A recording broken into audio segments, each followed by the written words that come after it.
সবাইকে good morning. কেমন আছেন সবাই? আর একটা নতুন ব্লগে সবাইকে স্বাগত জানাই। এই যে কি সুন্দর আজকের একটা ফুল ফুটেছে, এটা আরও ডিপ কালার হয়, একটু হালকা মতো হয়েছে দেখছি। এই গাছটা আমার 10-12 বছর আগেকার গাছ। কত বড় গাছটা, ফুলটা এত সুন্দর দেখতে না। এখানে একটা ফুটেছে, এই যে দুদিন বৃষ্টির পরে গাছগুলো খুব সুন্দর হয়েছে। দূর থেকে দেখছি আজকের গাছে একটাও জবা ফুল ফোটেনি, কিন্তু এইখানে অনেকগুলো নয়নতারা ফুটেছে। ওই যে সবে স্নান টান করে উঠলাম, পুজো করব।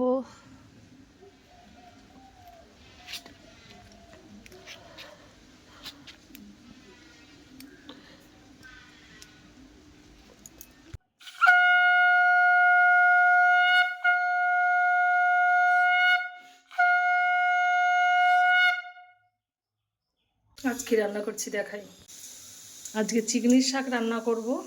এই যে আলু বেগুন দিয়ে, তেলটা গরম হয়ে গেছে,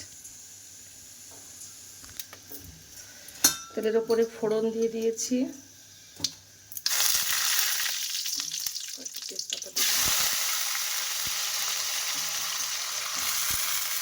একটু মিষ্টি আলু দিয়েছি, বিনস দিয়েছি, আলু বেগুনও দিয়েছি। এই সময় চিংড়ি শাকটাও খেতে ভীষণ ভালো লাগে, আমি তো ভীষণ পছন্দ করি, আমার একটা পছন্দের শাক।